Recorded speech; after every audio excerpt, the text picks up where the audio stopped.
Patty, it was great just talking to you briefly before I hit record, and it's a pleasure to have you on here. So we met through BLN, the networking entrepreneur group, and I know you're very active, and I know you're doing a lot of great things, not just in that group, but everywhere else. So, you know, connecting with you and learning a little bit about what you do and who you are. I want you to come on and share with everybody your journey in life and what that is. And so could you just start off with what it is that you're doing today and what you're passionate about? Well, first of all, let me say thank you, John, for having me here. I was very interested in doing this. I am a podcast virgin, as I said. So currently what I'm doing is I am on the last bit of my presidency with a Valrica Fishhawk Chamber of Commerce. I've been on the board for 3 years and president for the last two. I am a promoter for a company, a global health and wellness company called Chiari, and I am living in the Valrico area, which is right outside Tampa, because people go, where is Valrico? But I'm right outside Tampa, Florida. Married for 44 years, no, 40 years together, almost 44 years to my husband. We have three children, two that were my bonus kids and one that we had together. And I'm actually been texting today trying to rescue another boxer. So we do a lot of boxer rescue and other rescues too. So we lost a dog a few weeks ago, and my husband's like, I think we need another boxer. And it's like, okay. So I've been texting on that today. But just to give you an idea of what's going on with me is today, our admin for the chamber was out, and she works just the office is open in the morning. So I covered the office in the morning. Then I went to a doctor's appointment with my son. Then I came back, and with BLN, I did a team meeting at 4 on Zoom. I left for a ribbon cutting to help set it up because the girl that does it was had something going on with her daughter. So I was there for a little while, picked up dinner there because it's the Jerusalem Deli, which the food smelled really good. So I brought a to-go thing home for my husband. And now I'm doing a podcast. So that's just like a day in the life. And all I can tell you is these little purple pills that I take keep me going day after day because it has been really busy lately, just really busy. Not just today, but Not just today, but every day. Every morning, my husband goes, what are you doing today? how does that work for you? What is like how do you plan your day then? If, Well, I don't, I try not to overschedule, but today, I got asked to do a couple of things like cover the office, which I did. I've already done once, while I just been on vacation, but somebody needed to switch. And I'm like, okay, I'll switch. Asked to step in kind of at the last minute to help with the ribbon cutting. And so that kind of like, I was like, okay, I'm going to be running super quickly. It just works out. I think that the busier I am and the more that I keep engaged, the better it is for me, especially as we age, because I am going to be 70 next month and my husband will be 80. And it's just like we want to stay busy. We want to keep active in the community. I love giving back.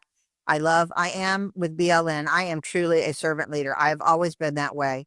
I worked for lawyers for over 40 years. And I loved it. I loved every minute of it. But my two senior attorneys I worked for retired.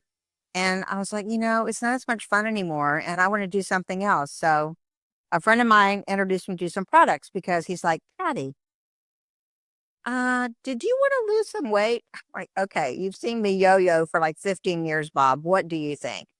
I sat behind a desk as a paralegal legal assistant. I mean, that is detrimental to you sitting at a desk. I'm just going to say you need to get up, you need to move. That's not good for you. And as many years as I sat behind a desk, I had gained weight. I had to have one knee replacement done. My blood pressure was high. No longer borderline diabetic. I crossed south of the border on that one.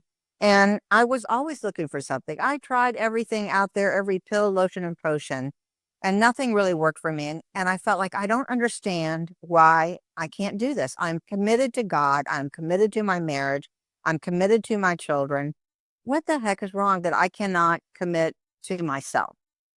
And so retired from that job, shocked the heck out of everybody in the office when they went, what, wait, what are you doing? Where are you going? And I retired. And so I started on these, and what caused that truly, John, was I started on the products. I started losing weight. People started noticing. They wanted to buy my products. I started making money, and I went, you know what? This is way more fun than suing people. hmm. So that's what I did. But we had talked about when I met my husband, and you thought that was interesting, and you thought other people might be interested in that. So my husband and I met up in Jacksonville. He was recently separated. I was single and had never been married. And here it is. He's got 2 teenage children. And I'm like, oh my goodness, what really am I thinking about with that? Because, teenagers can be a lot of fun. He actually moved to Tampa. So I was still in Jacksonville.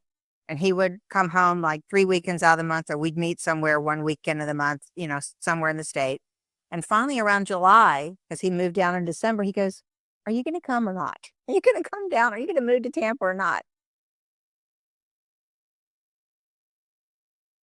Yeah. But he was dying, he's like, it's killing me doing this drive. I mean, it's killing me. I mean, I'm coming to see my kids, but I'm coming to see you too. So I did not move down until after Thanksgiving. I really thought it's just going to go away. This isn't going to work out. Long distance relationships do not work. But he kept coming back and I kept coming down. So one of the weekends that I was down here, he goes, what are you getting dressed up for? And I said, I've got a job interview. He goes, you got a job interview in Tampa? You've got a job interview? And I said, yes. I'm not moving down if I don't have a job. I mean, that's just not going to happen. I have bills to pay. I have a car payment, So I went and interviewed and got a job and then moved down, Thanksgiving weekend. So the funny part was I moved in Thanksgiving weekend. I literally sobbed all the way to Tampa because I was leaving all my friends. I was coming down here to be with this man. I did not know anyone down here, and I sobbed all the way down. And then the following week, his mother moved in with us. Yeah. She was ill. He's an only child. His father died when he was very young. And I knew she was moving in, but we were in a little apartment. I had a Great Dane that I had to board because we couldn't have her in the apartment. And then I had a little dog. But it honestly worked out. So it was like Sutherland, Vale, because we weren't married yet. And so when someone would call during the day and go, may I speak to, how they used to do this, solicitors, may I speak to the woman of the house or the lady of the house? If I answered the phone, I would hand it to his mom. Yeah. And if she answered the phone, she'd hand it to me. But it worked out fine. We got very close, and sadly we lost her, the following year. But it was after we got married because Dick always says he was forced to marry me because his mother said, I would really like you to marry Patty. I really like her. And I'm going to die soon. So what are you doing? So he kind of put the guilt trip on you, and she put it on him then, right? Oh yeah, she did it on him. But she always took my side. Yeah. It didn't matter if the earth was round or the earth was flat. Whatever I said, she agreed with me. Always. Always. That's great. So yeah, it was. It was really good. I never thought that I would call anyone else besides my own mother mom, but I was calling her mom before too long. Right. And so you lived with her for about a year? Is that what it was? She lived with us until we got married in April. So that was Thanksgiving to April. And then she went back up to New York. He was from Far Rockaway up outside New York, and sold her house and basically said goodbye to her friends. And then he put her on a plane in October and sent her down here. And I picked her up at the airport, and she lived with us until she passed away in December, and I took care of her. So we kind of have a funny story, which I'm sure she would not mind that I tell. So she's like, you know what? I would really like a tub bath. I'm like, okay. So we fill the tub, we put bubbles in it. She's in the bathroom and everything else. And then she goes, okay, I'm ready to get out. So I go in there and she can't get out of the tub. Dick's knocking on the door going, Mom, let me come in and help you. And she goes, he cannot come in here. I am naked. He could not see his mother naked. And I'm like, what are we going to do? What are we going to do? So finally we got her. I put towels on the bottom of the tub, and she rolled over and got her knees, and we got her up, and I went, last tub bath for you. It's a chair in the shower from now on. But we would go to the movies like once a week. We had a movie theater around the corner that was like second releases. And we would go up there if it was a movie we wanted to see, because it was a cheap movie. It was like dollar movies. They don't have those these days. And we would get popcorn. You could have popcorn and beer and wine there, kind of a place. And we would go to the movies, and she'd love to go to the movies with us too. And Dick would like throw popcorn over me on her, and she'd be like, somebody's throwing popcorn. And I'd be like, yeah, it's your kid. He can't grow up. He's still not growing up. So that's what you want. That's what you just told me earlier. You said that you want to keep working, be active, and I guess in a sense, be like a kid. Exactly. And we have a lot of fun. He makes me laugh a lot. He does drive me crazy. I'm sure I'd do the same for him if you were to ask him. But I think that a lot of marriages today, people, you can't sweat the small stuff. You just can't because it will drive you crazy. And if you really care about somebody, sometimes you just got to let some things go. So we try to keep the hoarding to a minimum because he does collect things and he's huge on recycling. So I have this pass. Where'd he go? I thought he came in. So I have this passive aggressive thing I do when he's really irritating the crapola out of me. I will take like a water bottle or something and I put it in the kitchen garbage can on the top, and he'll go in there and he'll go, "You take it, go, go put it in the recycle bucket." And it's like, okay, yeah, you get it now. You're driving me nuts. Leave me alone. So, but the thing is, I do, like I told you, my schedule, I get really busy. Yeah. And so when I was getting ready to retire, he goes, "What do you need from me when you retire?" And I was working from home because it was COVID. So I was already working from home. And so, he told me what he needed. And I said, what he needed from me. He said, "I know you. And what will happen is you'll just get really busy and you won't ever be here." He said, "I want you to spend time with me," which honestly, I mean, how many husbands tell that to their wives? "I want you to spend time with me." So we do. And people that follow me on social media notice when I do Day with Dick, because that's his name. So we go do whatever he wants to do that day. We go to museums. We've gone to north of Orlando. There's a museum up there that we heard about that's called the Tiffany Museum, but it's really the Morse, Morse Museum, that has a lot of Tiffany stuff. When we went to lunch, so that was like a day trip. We've gone to Shelby Gardens to see the orchid show, and he told me I'm not allowed to buy any more orchids. So we went to this one museum. He kept wanting to go to this one museum in St. Pete. That's the West Museum. And I'm like, I don't want to go see a bunch of John Wayne stuff. I mean, really? Because he loves the Western channel we get on our streaming service. So I put Westerns on. Like, I don't want to do it. And he goes, "I really want to go to the West Museum." So I finally caved and said, "Okay, if we can go to someplace nice for lunch in St. Pete, I'll go." So we get over there and it was phenomenal. That was not what it was at all. It was incredible Indian artifacts that this family, that actually is it either Raymond or James? Raymond James Financial Group. I think it was James. It's all the stuff that he and his wife collected on all their travels out to the western part of the country. Huge statuaries of Indians, paintings where a painting of a girl and a child where you could literally see the nail beds in this painting. It looked like a photograph. It was so amazing. And have you ever heard of the artist Remington? No. Okay, he does metal sculptures, and they had a Remington stagecoach with the horses and the reins and the mane flying and everything that was there under acrylic because you can touch it. It was like, I'm so glad that we went, and I felt terrible because I kept putting it off, going, I don't want to go see that. Right. So we go, we do Day with Dick. So we haven't done one in a while. He keeps reminding me of that. So we need to do another one. Once a month, once every 2 months. Yeah, we try to go once a month, but it's been kind of busy here lately. And so we haven't gone. I hear him snickering. He's behind me, I guess. But yeah, we need to do another one, but he hasn't decided where he wants to go yet. So it's really not on me. He has to decide where we're going, right? Oh, the plant museum. He wants to go to the plant museum downtown. So, Okay. yeah. Oh, Well, we get to see interesting things. that's good. I mean, that right. So you haven't experienced any of this before. Now you get to experience it now, and who knows what else. Oh, well, there's a big tower here that's called Bok Tower, Yeah. BOK. And it's got these bells that chime periodically during the day. And I'm thinking, oh, that's going to be annoying. But it's like music. It's music off this big tower and this beautiful gardens. And we walked around all over and sat and listened to the bells. I actually recorded some of it because it wasn't anything like what I thought it was going to be. We've done some other things too. We like to go. We went after his mom died. We didn't really do a honeymoon, and so after his mom died, we went up to New York for a wedding, and then we flew to San Francisco, and we're going to drive down. The what is that road called? Pacific Coast Highway. So we drove down Pacific Coast Highway all the way down to south of LA to Laguna Beach. I had gone to high school out in California. So we wanted to go see one of my friends that I still kept in touch with. And we drive down south, south. And I said, well, while we're doing that, when we get south of San Francisco, I want to go to the Hearst Castle. You ever heard of that? No, no, I'm not from Florida, so I have no idea.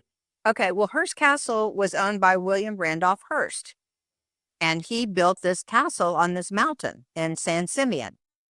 He had all kinds of animals. He had an indoor pool, he had an outdoor pool. He had all this. I mean, it's got guest houses. It's a huge, huge estate that when he was actually seeing an actress who was not his wife lived in New York with his kids.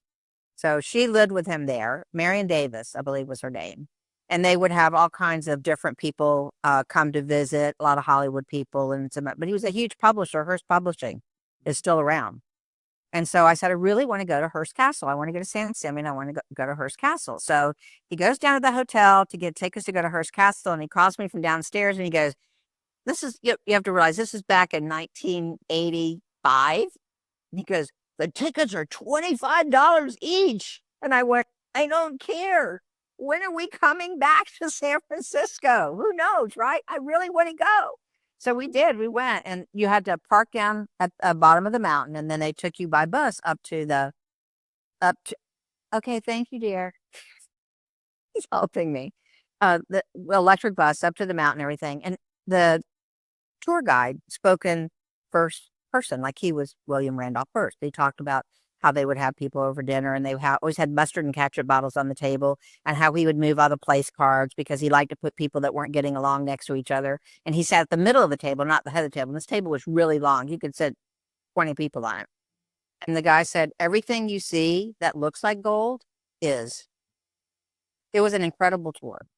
And then one time we went down to Miami. We were going down to Key West. Our son had gone off to camp. And we went, what are we going to do? Let's go to Key West. I'd never, I'm a Florida native and I've never been to Key West. So we were driving down to Key West and he goes, I want to go to, what was it, honey? Versailles? Versailles. So there's another mansion down, like the Biltmores up in the Carolinas. We had been to the Biltmore state. He said, there's a mansion down there. It was owned by John Deere, the tractors and all the big equipment's John Deere. So we go and we do this tour. It was amazing house, and you leave, of course, to the gift shop because they want you to buy stuff, right? And the woman goes, that is so nice. Your husband goes along with you to do these tours. And I'm like, I didn't even know you were here. He picked this, not me. He picked it. So we like to do that kind of stuff. I like to do that kind of stuff. And we do a lot of road trips. We've done a lot of driving around. We've gone, and done since I sort of retired. Went to Arizona with my bonus daughter, he and I, and went to Grand Canyon, went to all around. We went to Monument Valley. That was fabulous. That was incredible to see the buttes that you see in all the Western movies. See, there's a theme. All the Western movies. So we went out there and we saw that. That was amazing. I did buy some turquoise because I said, I'm buying turquoise. This is Arizona. They have turquoise here. I want turquoise.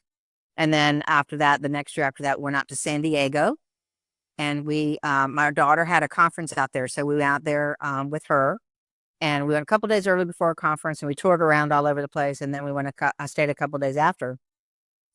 So one of the days while she was in her conference, I was actually going to meet a promoter of mine that was right outside of LA.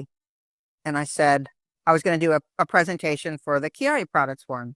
I said, let's go up there. I want to see if I can find my house that we used to live in when I lived in Anaheim. My brother couldn't remember the name of it either, what street we lived on, because we'd moved so much as a kid. We literally moved every 3 or 4 years. My dad would get transferred. So I said, I know the high school's still there, which is good, in Orange County. If we get to the high school, I know where to go from the high school to get to our house. And so the high school had this big, huge fence around it and a daycare built into the school, which that was not there when I was there. And so we did there, and I took a picture in front of the sign. It was Loera High School. I took a picture and everything. And we get in the car, and I drive. I go, okay, got here. I go right, go to the railroad tracks. It's the first subdivision. We go in there, and I found a house that we lived in. So he goes, don't you want to go up there and knock on the door? And I went, no, I'm not going up and knock on the door. No, that would be no. So we did. That was fun, though. That was fun. So you go around a lot. We do. We like to do stuff. Unfortunately, I haven't really been out of the country much. Yeah. I would like to do more. I still am trying to get to Hawaii. Okay. Well, that's not out of the country, but It's out. Well, you have to get on a plane and fly there over a lot of water. right. It's not near as far as Amman, Jordan, that I've been to. Okay. All right. Yeah, it's not that far. I guess it's maybe I don't know. I have no idea. Anyways, I know you're so busy, but I mean, like, and you're doing all this stuff, and you're trying to get out more. Do you? What I'm trying to get at is I'm feeling it too. Like I feel like I'm always on the go, always running around doing things instead of taking some time out to enjoy life, right? And just yeah, right, exactly. You go to these museums and listen to the bells and in the gardens and stuff. So for me, I have to work on this too. But would you agree that you should be putting time in your calendar for like, this is my day off, this is my weekend off, I'm doing this, and then schedule your work and stuff around that? I don't literally schedule it, but I do try to not schedule anything on Mondays. Mondays is the day. I have Mondays where I literally do not ever get out of my pajamas. I'm in the house. I may be doing stuff on the computer, but I'm not going anywhere. I'm not getting in my car. I'm not leaving him. We hang out. We have shows that we like to watch. We spend time together, and I read a lot. So I don't know if you've heard of the Goodreads app. I think I'm up to 127 books this year. Good. I read for fun. That is my escapism. He likes to go to bed earlier than me, so a lot of times I'll sit up and read. The TV will be off. We walk the dog. We just have quiet because he likes to read too, which is a really good thing. Because otherwise, it's not good. Because I do read a lot, almost every spare moment. Like here it is. I went to a doctor's appointment with my son. What do I take with me? My iPad because I have a book on it. I read mostly on my iPad. Occasionally, I will have a hard copy, but most of the time, I'm renting books from the library, on my iPad. And I get caught up in a series and I read all kinds of different things. Some of it is romance. I'm not going to lie. Some of it is murder mysteries. A lot of them are psychological thrillers. And some of them are like, yeah, I need something funny to read because that was like really dark that I read. So I read a lot of different things. I do some autobiographies. When I was working downtown, I did a lot of audible works because it would take me sometimes 30 minutes or more to get to work downtown. And on the way back, I would listen to a book on Audible. But I'm not in the car that much. So I don't do Audible Yeah, I anymore. don't need any more. Yeah, and that's good. So you're taking all this information, you're trying to get away, have life experiences, and I know you mentioned that you're a servant leader. So I'm going to ask the question: what is a servant leader to you? A servant leader is doing for others more than you do for yourself, to me. As president of this chamber I'm involved in and also with BLN, I try to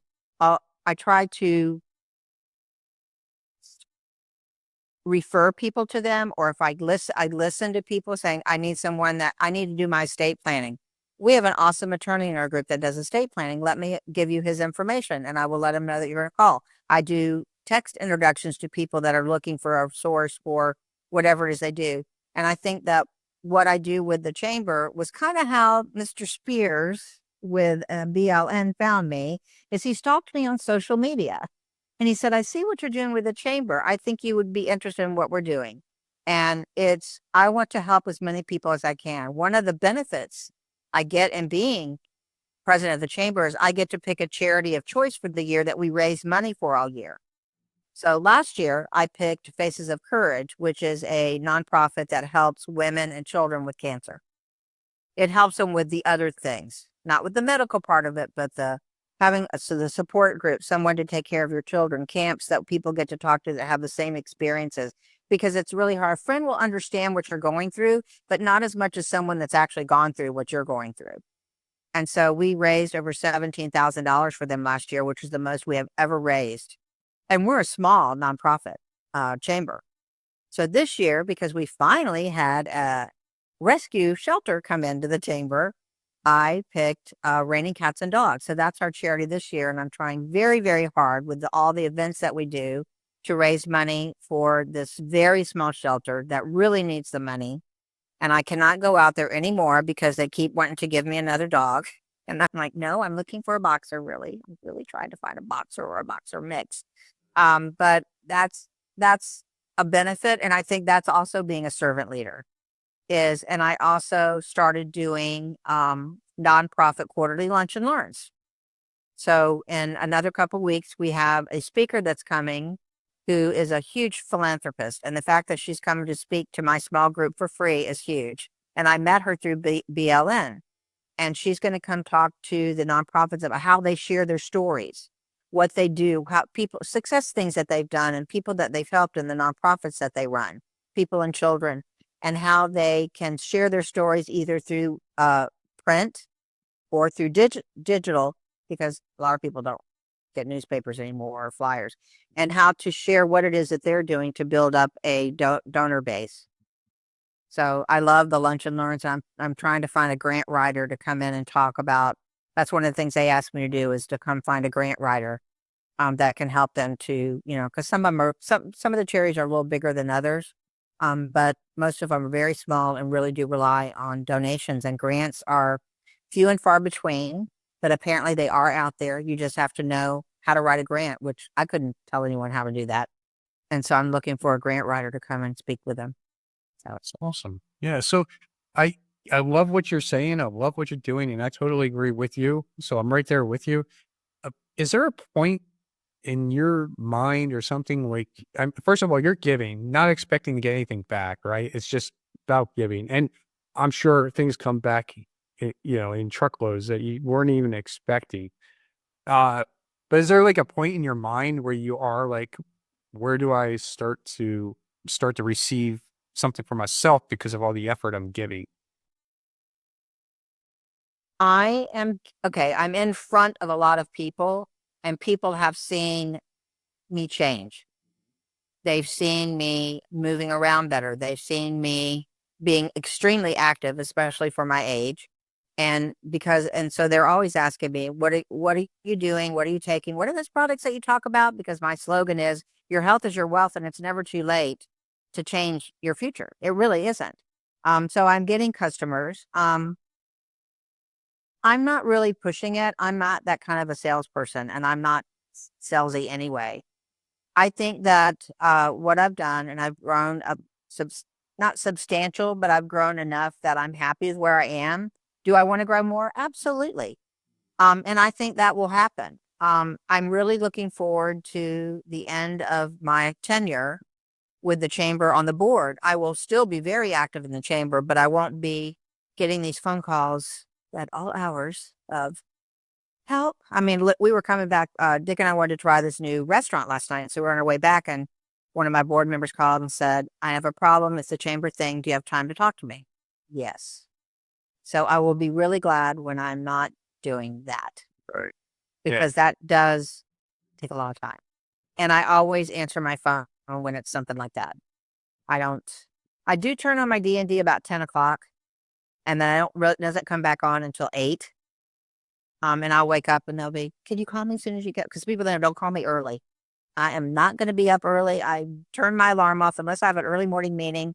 I absolutely do not take early morning calls. Yeah. So I do have boundaries, but that will be a whole lot less on my plate when that board position turns out. That's good. So then what are you going to mainly focus on then? More about BLN. I will definitely be still active in the chamber. More about presenting my presentation for my products and that kind of thing, and spending more time with my husband, who kind of misses me sometimes, I think, when I'm not, because I've been so busy. I like your dog. Cute. I know I'm not in my usual spot because I have a futon behind me normally, but I moved so I'd have more light in here. And usually they're on the futon behind me, and they can see them get up and look out the window when somebody goes by. So right now, one's on a dog bed over here, and the other one's around behind me on the other dog bed. That is awesome. Yeah. Sometimes you'll see her walking around and laying down. Is she part shepherd? Part shepherd, part husky. After that, no, just, Don't do the DNA test. You're ever right. yeah, just let it be a surprise forever. We'll never know. Um, yeah. So, I mean, you've been doing a lot. You're still going to continue to do a lot. And, I'm glad that you came on and shared all this. And I'm sure there's so much we could have went into, different rabbit holes we could have went down. Oh, the stories. I do love hearing, yeah, yeah. I do love hearing how you and your husband are trying to plan more time together, and still you can have your time with your businesses and helping others. I mean, that's amazing. A lot of people, I guess, hopefully they don't, but I would say a lot of them tend to drift after a while. I think a lot of times when the children are out of the house, they don't, they like turn around, look at each other going like, what? I'm sorry, what? Why did I marry you? I don't remember. And we have tried very hard because he had been married before and he did not, he said it was like once the kids came, he was third, fourth, and fifth. And we have worked very hard on not doing that and making sure that we do prioritize our relationship with date nights. You know, we like the same kind of movies. We like the same kind of, restaurant. Well, he doesn't like sushi, so I go to eat sushi with somebody else. But, we really try to do things together, either as a family or as a couple or with other like-minded couples. Before COVID hit, we were actually in a marriage encounter group for 17 years. And we got together once a month and would journal to each other. And we still keep in touch with several of the couples that were in that group. But it does take commitment. Yeah. Yeah, it's good. Right. Yeah. It takes commitment and it takes patience. It takes a sense of humor and it takes a knowledge of, you know what? I'm going for a walk. I just need to walk away for a minute. I'll be back. Okay. And I'm not ever worried that he's going to get so mad at me or I'm going to do anything that's going to make him so mad that he's going to walk out because he has no place to go. His daughter said he can't come live with her. Live with her. And, we just really get along. There's a great expression we have, married and loving it most of the time. And you can laugh about that. So that's good. Exactly. Yeah. Mhm. How can anybody like connect with you, find out more about you, whether it's a chamber of commerce or with your health and fitness and stuff you're doing? Absolutely. I'm happy to give my contact information. My email is Patti, Patti, at connectwithpatti.com. My website is Patti, Patti, rocks, ROCKS, Chiari, which is QUIARI.com. And they can reach out to me anytime. I'm not sure if I should publish my phone number, but they can message me. I'm on social media. I'm on Facebook. I'm on Instagram. I'm on LinkedIn. And I'd love to talk to anybody anywhere. I think that these products in particular have done amazing things for me. I'm down over 70 pounds, no longer diabetic, not on the blood pressure medicine anymore. And my doctor said, whatever you're doing, keep doing it. Yeah. Okay. Awesome. So I ask everybody one question at the end of the podcast. What are 3 key things you've learned and used along your journey? Patience. Listen to what someone is saying and then speak. Don't be trying to figure out what you're going to say when they stop talking. And laugh. Laugh when you can, because I don't think people laugh enough. People are too angry these days. Get a laugh, get a joke, listen to comedians. Sometimes I listen to this podcast, is listen to a comedian sometimes. I think people don't laugh enough or smile enough or share enough or love enough. I agree. And those 3 things that you just mentioned is everything about you because of everything you just said about you and your husband and doing stuff. And yeah, so it all ties right in together. It's perfect. All right. Thank you, John. I appreciate it so much. It's so nice chatting with you. Yeah, you too. Thanks for coming on. Okay.